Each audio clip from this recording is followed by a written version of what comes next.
திருமாவளவனுக்கு நல்லா தெரியும் ஆதவ் அர்ஜுன் ஓவரா பேசிட்டாரு. நான் உண்மையை சொல்றேனா இல்லையா? இதே ரவீந்திரன் துரைசாமி தான் மிஸ்டர் விஜய் சிஏஏ எதிர்ப்ப உதயநிதி ஸ்டாலின் பேசும்போது அவங்க தாத்தா வந்தாலும் இங்க ஒண்ணு மாறாது, மோடியும் அமித்ஷாவும் சிஏஏ அப்படியே கண்ணி பண்ணுவாங்க, அது அவங்களுக்கான இஷ்யூ. இன்னைக்கு பலம் நிரூபிக்காதவங்கன்னு சொல்றேன். ஆனா நீங்க மோசடி பண்ணிடலாம்னு நினைச்சீங்க அரசியல் கட்சிகளை. எவனும் ஏமாற மாட்டான் அரசியல் கட்சி. உங்க டெகால்டி மோசடி எல்லாம் சினிமாவோட நிறுத்திக்கணும். சினிமாவுக்கு வசூல் மோசடி என்ன வேணாலும் சொல்லலாம். மூணாவது இடம் விஜய் வந்துட்டாருன்னு பக்கா மோசடி எத்தனை தெருல பண்ணீங்க. பெரிய மோசடியை டைம்ஸ் ஆஃப் இந்தியால பண்ணீங்கல. Mister Arun Ram times of இந்தியால போட்டது மோசடி. அருண் ராம் முடிஞ்சா என் மேல வழக்கு தொடருங்க. பின்னங்கால் பரடில பட துண்ட காணும் துணியை காணுன்னு சவுக்கு சங்கர் ஓடிட்டாரு. அடிச்சு சூப்பர் ஸ்டார் தான் வக்குலவுல. அதுல எனக்கு ஒண்ணும் அவரை பத்தி இல்ல. அவருக்கு தான் கிக்ஸ் அதிகம். எடப்பாடி கிட்ட வித்துட்டு போக கூடாதுங்கிறதா எங்க கவலையை தவிர உங்க அப்பாவி ரசிகர்களை விலை பேசி எடப்பாடி கிட்ட சீமான் சொல்ற மாதிரி நோட்டுக்கு சீட்டுக்கு போயிடக்கூடாதுங்கிறதா எங்க நோக்கமே தவிர நம்ம மீண்டும் மைக் படத்தை போட்டா சீமானுக்கும் குறைவான ஓட்டு வந்துன்னா விஜய்க்கும் ஒண்ணு இல்லைன்னு சொல்லிடுவான். எவ்வளவு புத்திசாலி நீங்க. உங்க புத்திசாலித்தனத்தை எங்களுக்கு கண்டுபிடிக்க தெரியாதா மிஸ்டர் பீட்டர் செல்லச்சாமி?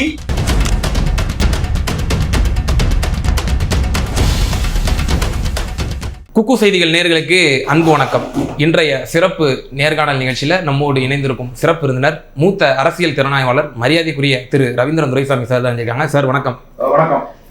நீண்ட நாட்களுக்கு பிறகு தங்களை நேர்காணல் எடுக்கிறேன். மிகுந்த மகிழ்ச்சி அடைகிறேன். நானும் பாய எப்போ பார்க்கலாம்னு இருந்தேன். இப்போ பார்த்ததுல எனக்கு உண்மையிலே சந்தோஷம் பாய். சொல்லுங்க. மிக்க மற்றற்ற மகிழ்ச்சி. கடந்த கிட்டத்தட்ட இடைப்பட்ட காலங்களில் உங்களுடைய மெட்டீரியல் பாலிடிக்ஸினுடைய அனாலிசிஸை கூர்ந்து கவனிச்சுட்டு வந்துட்டு இருந்தேன். 2 தினங்களுக்கு முன்னதாக அந்த நடைபெற்ற எல்லாருக்குமான தலைவர் அம்பேத்கர் அந்த நூல் வெளியீட்டு விழாவிலே விசிகாவுடைய துணை பொதுச் செயலாளர் ஆதவ அர்ஜுனா ரெட்டி அவர்கள் அந்த பேசிய பேச்சாக இருக்கட்டும், தாவேக தலைவர் விஜய் அவர்கள் பேசிய பேச்சாக இருக்கட்டும், ஒரு சர்ச்சையும் விவாத பொருளாகவும் ஆனது. இதைத் தொடர்ந்து நீங்களும் உங்களுடைய அனாலிசிஸை தொடர்ச்சியாக சொல்லிட்டு வந்தீங்க. சகோதரர் திருமாவளவன் அவர்கள் 2011 செய்த தவறை ஒருபோதும் செய்துவிட மாட்டார். அவருக்கு தன்னுடைய பிள்ளையை எவ்வாறு வளர்க்க வேண்டும் என்று அவருக்கு தெரியும், நன்றாக தெரியும் அப்படின்னு உங்களுடைய அனாலிசிஸ் சொல்லிட்டு வந்தீங்க. 2011 நான் அவர்களுக்கு அறிவுரை கூறினேன். ஆனால் அவர்கள் இந்து பத்திரிகையிலே நான் அவர்கள் அலுவலகத்திற்கு அதிமுக வசம் அவர்களை நான் புஷ் பண்ண பார்க்குறேன் அப்படின்னு சொல்லி ஒரு தவறான ஒரு தகவல்லாம் கொடுத்து என்னை டிஃபேம் பண்ண பார்த்தாங்க அப்படின்னு சொன்னீங்க. அது ரவிக்குமார் அவர்களுடைய தவறான ஒரு அணுகுமுறை. அதனுடைய நீட்சியாகத்தான் ஒரு 8 ஆண்டு காலம் விசிகாவினுடைய ஒரு வளர்ச்சி என்பது மிகப்பெரிய ஒரு தடங்கலானது அப்படின்னு உங்களுடைய அனாலிசிஸை பகிர்ந்துங்க. இப்பொழுது இப்படியான ஒரு சர்ச்சை திருமாவளவன் அவர்களை சுற்றி நடந்து கொண்டிருக்கிறது. இது அண்ணன் திருமாவளவனுடைய நாலேஜில் தான் நடக்குதா இது எல்லாம், இல்லை அவர் தன்னிச்சையாக அவர் செயல்படுறாரா? எப்படி பார்க்குறீங்க இந்த சூழ்நிலையில்? திருமாவளவனுக்கு நல்லா தெரியும் ஆதவ் அர்ஜுன் ஓவரா பேசிட்டாருன்னு.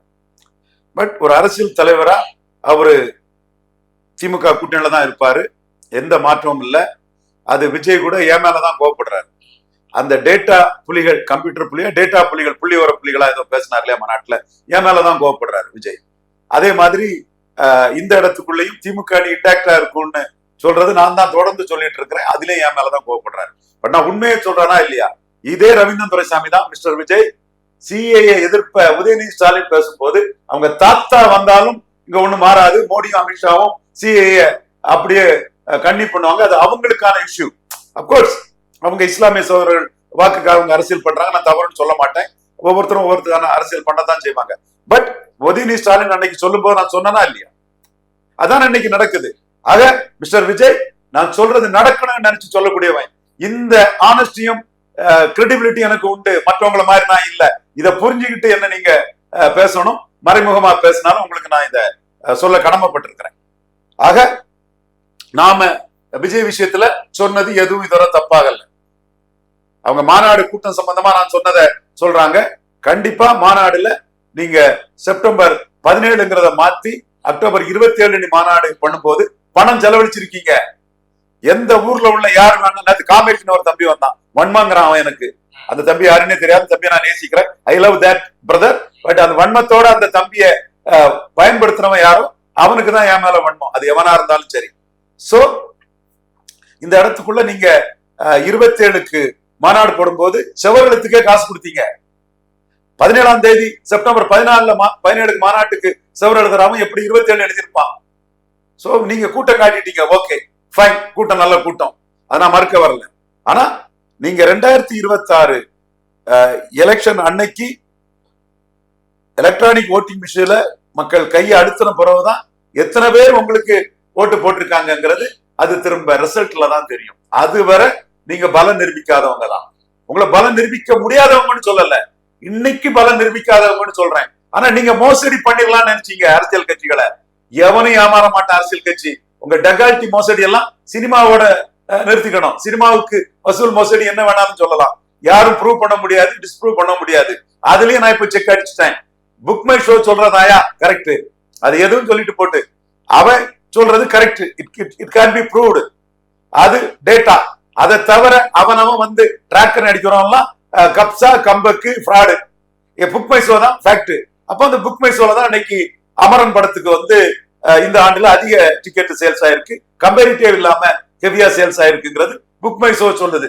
அப்ப இதுல நீ வந்து புக் மை ஷோவை மறைச்சு காசு கொடுத்து ஏதாவது எழுத பார்ப்பேன். எவெல்லாம் புக் மை ஷோவை பற்றி சொல்லாம வசூலை பற்றி எழுதினாலும் அவன் ஃப்ராடு. எவெல்லாம் புக் மை ஷோ ரிப்போர்ட்டை சொல்லாம வசூலை பற்றி எழுதினாலும் அவன் ஃப்ராடு.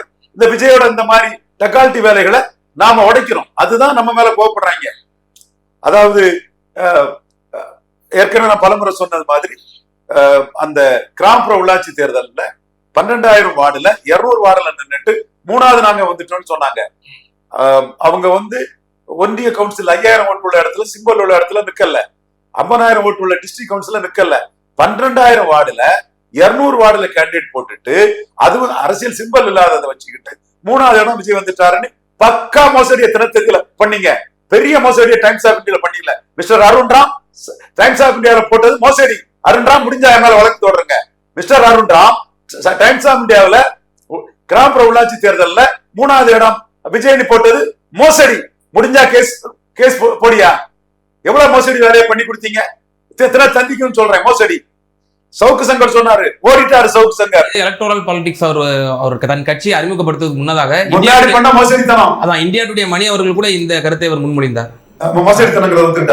இல்ல, அதாவது நீங்கள் சொன்னீர்கள் அல்லவா, இந்த மாதிரி 200 இடங்களை மட்டும் அவர்கள் போட்டியிட்டு 3வது இடத்துக்கு நாங்க வந்துட்டோம்னு சொல்லி ஒரு பொய் பிம்பத்தை கட்டமைக்கிறார்கள் என்று இந்த கருத்தை வந்து அவர் இந்தியா நண்பர் மணிக்கு பாராட்டு. நியாயமான நல்ல விஷயத்தை நண்பர் மணி பண்ணியிருக்கிறாரு, அவரை நான் பாராட்டுறேன், வாழ்த்துக்கிறேன். இது சவுக்கு சங்கர் சீமானுக்கு மேல உள்ள வன்மத்திலே காழ்ப்புணர்ச்சியில வந்தாரு, அடிச்சு உடைச்சேன் சவுக்கு சங்கரை. பின்னங்கால் பரடில பட துண்டக்கானும் துணியை காணுன்னு சவுக்கு சங்கர் ஓடிட்டாரு. அடிச்சு சூப்பர் ஸ்டார் தான் குழுவுல. அதுல எனக்கு ஒண்ணும் அவரை பற்றி இல்லை, அவருக்கு தான் வியூஸ் அதிகம். அது கூட சொல்லாதாங்கிறாங்க. உண்மையை சொல்றதுக்கு என்னையா வேண்டி கிடக்குது, சவுக்கு சங்கரத்துக்கான வியூஸ் அதிகம் அவர் பேசினாதான். பட் அந்த மோசடியை சவுக்கு சங்கர் துணை நின்றாரு, அதை நான் அடிச்சு உடைச்சேன். சவுக்கு சங்கர் இன்னைக்கு மறுக்க சொல்லுங்க பாப்போம். கஸ்தூரி சங்கர் திரைப்பட கலைஞர், அவங்க ஒரு இன்டெலக்சுவல் லேடி தான், ஒரு சோசியல் ஆக்டிவிட்டிஸ் தான். அவங்களும் இந்த மோசடிக்கு துணை போனாங்க. நான் கேட்டது துண்டக்கான துணியை காணன்னு கஸ்தூரி சங்கர் அம்மையாரும் ஓடிட்டாங்க. ஆதாரம் கொடுக்கட்டவங்க ஆதன் மாதேஷ் அவரும் அந்த இடத்துக்குள்ள ஓடிட்டாப்ல. மிகப்பெரிய பக்கா மோசடி பண்ணி மோசடி பேர் விளையாட்டே அரசியல் களத்துக்குள்ள நீங்க வந்திருக்கீங்க. சோ மோசடித்தனம் பண்ணீங்க நீங்க. அத நான் சொல்றேன், மோசடித்தனம், விஜயின் மோசடித்தனம். சும்மா வன்மாதெல்லாம் சொல்லாதீங்க. உங்க மோசடித்தனத்தை நான் எங்க டீம் வந்து அடிச்சு உடைச்சு தகர்த்திருக்கோம். அதனால உங்களுக்கு எங்க மேல வன்மம். உங்க மோசடித்தனமான வேலையெல்லாம் பண்ண விட மாட்டோம். நாங்க எவிடன்ஸ் கேட்போம், டேட்டா கேட்போம். அது உங்களுக்கு பொறுக்க மாட்டேங்குது. மீண்டும் நான் சொல்றேன், I am nothing against Vijay.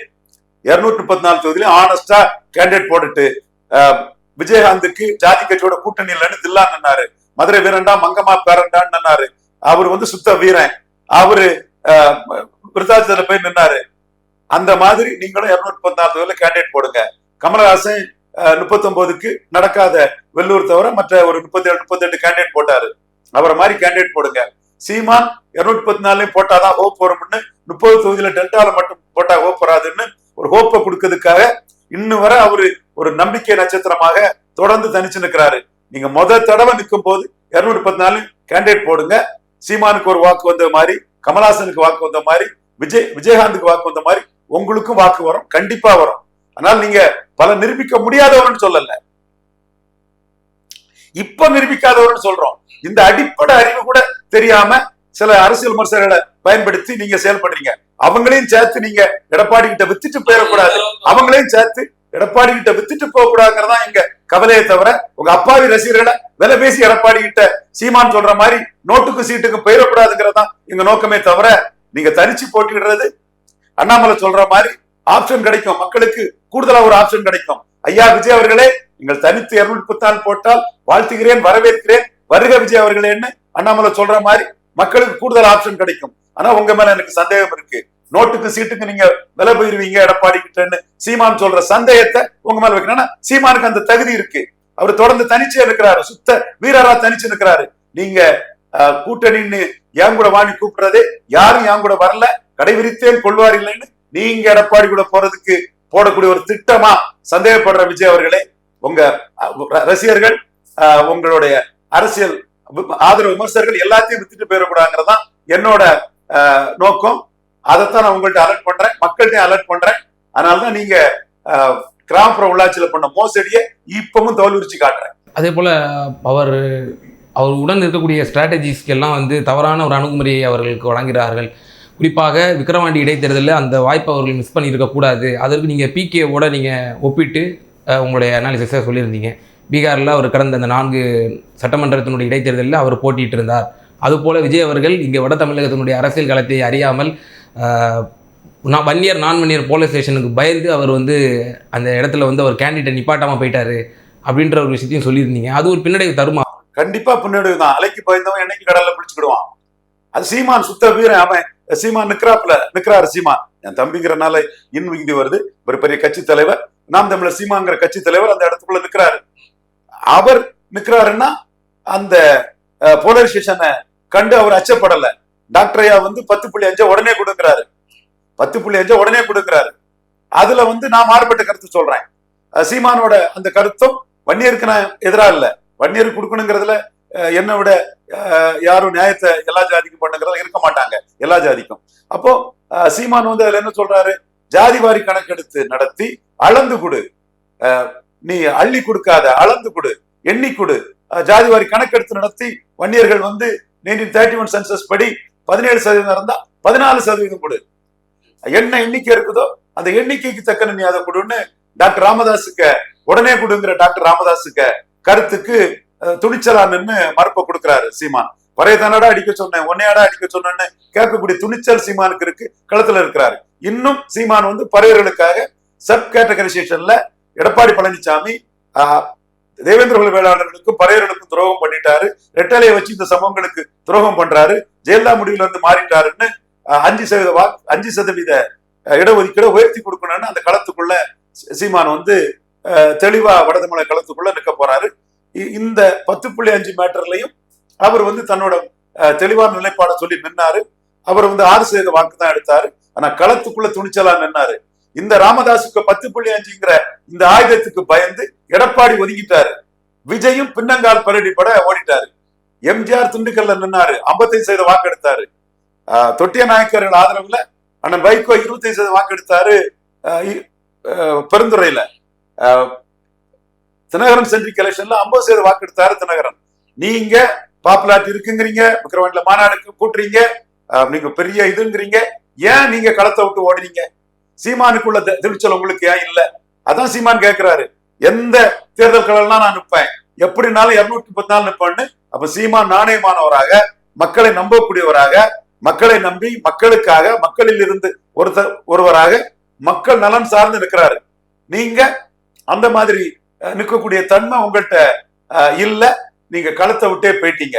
களத்தை விட்டு போனது கமலஹாசன் முந்தைய விக்கிரவாண்டி நாங்குநேரி களத்தை விட்டு போனது மாதிரி நீங்களும் களத்தை விட்டு போனது தவறு. உங்க தவறான ஆலோசகர்களால கட்சி ஆரம்பிச்சுட்டு லெட்டர் பேடா இருக்கக்கூடாது. இது தவறுங்கிறத நான் சுட்டி காட்டுறேன். அதைத்தான் பிரசாந்த் கிஷோர் வந்து கட்சி ஆரம்பிச்சுட்டு 4 இடைத்தேர்தல் நின்று 10% ஓட்டை எடுத்திருக்கிறாரு. அப்ப இடைத்தேர்தலே வர முடியாதவங்க பொது தேர்தலில் என்னத்தை சாதிப்பீங்க? சும்மா ஆட்களை ஃபீட் பண்ணி பத்திரிகையில தினமலர்லையும் தினத்தந்தியில கெட்டிங் வந்துட்டா போதாதா? அதைத்தான் நீங்க ஊதி பறக்க கொடுக்கக்கூடிய பலூன்ல ஊசி வச்சு குத்தி பலன் நிரூபிக்காதவர். அது அர்த்தம் வந்து நாளைக்கு பலன் நிரூபிக்கலாம், இன்னைக்கு நிரூபிக்காத முறைதான். நீங்க இடைத்தேர்தல கூட உங்க பலம் என்னன்னு காட்டுறதுக்கு நிரூபிக்க தயார் இல்லையே. அதான் ஷியாமனும் சொன்னாப்ல, அடுத்து உள்ளாட்சி தேர்தல் வரும், அதுலயாவது நீங்க நிரூபிக்க பாருங்கன்னாரு. அப்ப நீங்க நோக்கம் என்ன? இடைத்தேர்தல உள்ள வந்தா போலீஸ் ஸ்டேஷன்ல மாட்டிக்கிட்டு ஒருவேளையில திருமங்கலம் சரத்குமார் மாதிரி ஆனா பொது தேர்தல பேரம் பேச முடியாதுன்னு நினைக்கிறீங்க. அப்ப உங்க நோக்கம் பொது தேர்தல எடப்பாடி பழனிசாமி கிட்ட பேரம் பேசுறது, பேரம் பேசி லம்பா இது பண்ணி செலவழிச்சவங்க எல்லாம் இன்வெஸ்ட் பண்ணி அதை அப்படி லாபத்தை பார்த்துக்கிட்டு மற்றவங்களுக்கு டிஸ்ட்ரிபியூட் பண்றது. நான் சந்தேகப்படுறேன் உங்க மேல. அது இல்லைன்னு நீங்க டிஸ்ட்ரிபியூட் பண்ணா உங்களை நான் பாராட்டுவேன், வாழ்த்துவேன். தனிச்சு நின்றுட்டீங்கன்னா உங்களை நான் பாராட்டுவேன், வாழ்த்துவேன். சோ இந்த சந்தேகம் உங்க மேல இருக்கனாலதான் நான் அதை வெளிப்படுத்துறேன். இன்னொன்னு, நீங்க சிவகார்த்தியை வந்து செந்தமிழன் சீமான பார்த்ததும் நீங்க மைக் படத்தை போட்டீங்க. போட்டுக்கிட்டு சீமானுக்கு விக்கிரவாண்டியில ஓட்டு குறைவுனால நம்ம மீண்டும் மைக் படத்தை போட்டா சீமானுக்கும் குறைவான ஓட்டு வந்துன்னா விஜய்க்கும் ஒண்ணு இல்லைன்னு சொல்லிடுவான். எவ்வளவு புத்திசாலி நீங்க! உங்க புத்திசாலித்தனத்தை எங்களுக்கு கண்டுபிடிக்க தெரியாதா mister Peter Chellasamy? Peter Chellasamy, உங்க புத்திசாலித்தனத்தை எங்களால கண்டுபிடிக்க தெரியும்.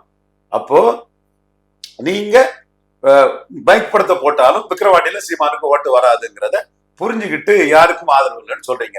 நீங்க யாருக்கும் ஆதரவு இல்லைன்னு சொன்ன மறு நிமிஷமே மைக் படத்தை போட்டதுனால உங்களுக்கு உலக தமிழர்கள் மத்தியிலையும் பெங்களூர் தமிழர் மத்தியிலையும் தமிழ்நாட்டிலையும் கோட்படத்துக்கு தமிழ் தேசியர்கள் மத்தியில ஒரு லாபம் இருக்குங்கிறது தெள்ள தெளிவா சினிமாவில் உள்ளவங்களுக்கு எல்லாம் தெரியுது. அந்த சூழ்நிலையில சீமானனுக்குள்ள குட்டியில் தனக்கும் வரட்டு, எல்லாருக்கும் பொதுவானவர் தான் சிவகார்த்திகேயன். அவர் வந்து சீமான டக்குன்னு வந்து பாக்குறாரு. சீமான சிவகார்த்திகேயன் பார்த்ததும் அது வலைத்தளங்கள்ல பெருசானதும் உங்களுக்கு உடனே என்னடா இது சிவகார்த்திகேயன் தட்டி தூக்கிடுவானோ, அவன் தமிழ் தேசிய இதுக்குள்ள வந்து பாப்புலாரிட்டி அடைஞ்சிருவானோ, சீமானுக்கு குட்டிகள் எல்லாம் சிவகார்த்திகேயனுக்கு போகுமோ அப்படின்னு ஒரு எண்ண ஓட்டத்துல நீங்க அடுத்தால என்ன செய்றீங்க? கள்ளக்குறிச்சி சாராய சாவை பார்க்க போறீங்க. சாராய சாவை கள்ளக்குறிச்சி பார்க்க போகும்போது பத்திரிகைகள்ல பெரிய அளவுல தினத்தந்தி அது இதெல்லாம் பெருசா வருது. நீங்க விக்கிரவாண்டியில யாருக்கும் ஆதரவு கொடுக்கல. சிவகார்த்திகேயன் சீமான பார்த்துட்டாங்க போது சிவகார்த்திகேயன் உங்களை களத்துக்குள்ள வந்து அடிச்சிருவானுங்கிற அச்சத்துல நீங்க வந்து கள்ளக்குறிச்சி சாராய சாவை பார்க்க போறீங்க. அது பெரிய பப்ளிசிட்டி கிடைக்குது. சரி, கள்ளக்குறிச்சி சாராய சாவை நீங்க பார்க்க போனதுல விக்கிரவாண்டியில என்ன எஃபெக்ட் வந்திருக்கணும்? விஜய் கள்ளக்குறிச்சி சாராய சாவை பார்த்துட்டாரு அரசாங்கத்துக்கு எதிராக. வாக்கு வங்கி கூடும் அப்படின்ற ஒரு விஷயமும் சொல்லப்பட்டது. அப்போ அது ஒரு டிஸ்ப்ரூவும் ஆயிருக்கு நீங்க சொன்னது. அப்போ வாக்கு வங்கி வாக்குப்பதிவு குறைஞ்சிருக்கணும் விஜய்க்காக. இவ்வளவு மோசமான அரசு விஜயே வந்து பார்த்துட்டாரு. நம்ம போய் ஓட்டு போடணுமான மக்கள் ஓட்டு போடாம ஆனா கூடிட்டு, அப்போ உங்களை ஒரு பொருட்டா மக்கள் அந்த இடத்துல நினைக்கல விக்கிரவாண்டியில. ரெண்டாவது, திமுகவுக்கு வாக்கு வங்கி குறைஞ்சிருக்கணும். இப்ப சாராயச்சாவை விஜய் கொண்டு மக்கள் மத்தியில கொண்டு வந்துட்டாரு. தினத்தந்தி ஹெட்டிங்க போட்டுட்டாப்புல. நம்ம திமுகவுக்கு ஓட்டு போடுறது நல்லது இல்ல, விஜயே வந்துட்டாரு, நம்ம எப்படி திமுகவுக்கு ஓட்டு போடலான்னு மக்கள் நினைச்சிருக்கணும். யாரும் நினைக்கல.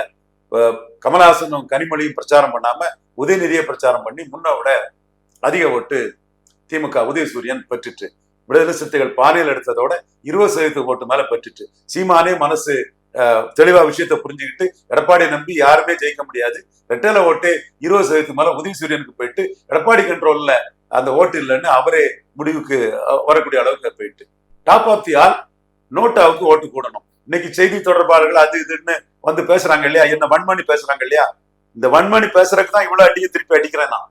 சும்மா ஒரு அடி அடிச்சா 2 அடி திருப்பி அடின்னு, ஒரு கலால் அடிச்சா 2 அடி திருப்பி அடின்னு சொல்லுவார் ஐயா தாளிங்க நட. தேவையில்லாம என்கிட்ட வந்து சீண்டக்கூடாது. நான் யாரு என்னன்னு தெரியாம சல்லி பசங்க என்கிட்ட விளையாட நினைக்க கூடாது.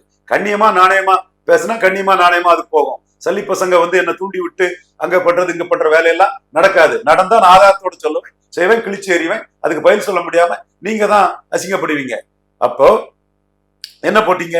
அதிசயம் நடக்கும், நோட்டா விக்கிரவாண்டியில் ஜெயிக்கும், விஜய் கள்ளக்குறிச்சியில் சாராய சாவை பார்த்து விட்டாருன்னு பச்சை புல்டப்புக்கு அளவே கிடையாது.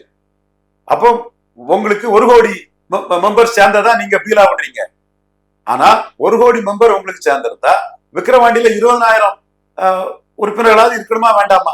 அந்த 20,000 பேராவது நோட்டாவுக்கு வந்து ஓட்டு போட்டுக்கணும் இல்லையா?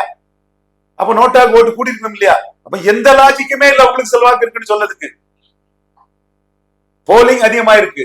அப்போ நீங்க கள்ளக்குறிச்சி சாராய பார்த்தத ஒரு பொருட்டாட்டே விக்கிரவாண்டி மக்கள் எடுக்கல. திமுகவுக்கு போலிங் அதிகமா இருக்குது. அப்போ திமுகவுக்கு போலிங் அதிகமானதுல உதயநிதி பிரச்சாரத்தையும் மேனேஜ்மெண்ட் போலரைசேஷன் பிளஸ் பணம் கொடுத்திருப்பாங்க, ஓட்டுக்கு பணம் கொடுத்திருப்பாங்க திமுக. நான் மறுக்க வரல, பாமகவே கொஞ்சம் இடத்துல கொடுத்ததா சொல்றாங்க. ஆனா 50 தொகுதியில பாமக கூட வருதுன்னா இந்த தொகுதிகளில் திமுக ஏறி போறது காரணம் போலரைசேஷன். பணம் மட்டும் இல்ல, நான் ஒன்னியர் போலரைசேஷன் ஆகிறான். ஷெட்யூல் காஸ்ட் ஏரியாவுக்குள்ள ஸ்டாலினுக்கு அடுத்தபடியா ஷெட்யூல் காஸ்ட் மத்தியில பெரிய தலைவரா திமுக கூட்டணிக்கு அடுத்தபடியா இருக்கிறது சீமான் தான். சீமானே ஷெட்யூல் காஸ்ட் ஏரியாவுக்குள்ள போகும்போது நாங்க பாமகவுக்கு எதிராக உதயசூரியன் தான் போட்டு சீமாண்டே சொல்லி அனுப்பிட்டாங்க.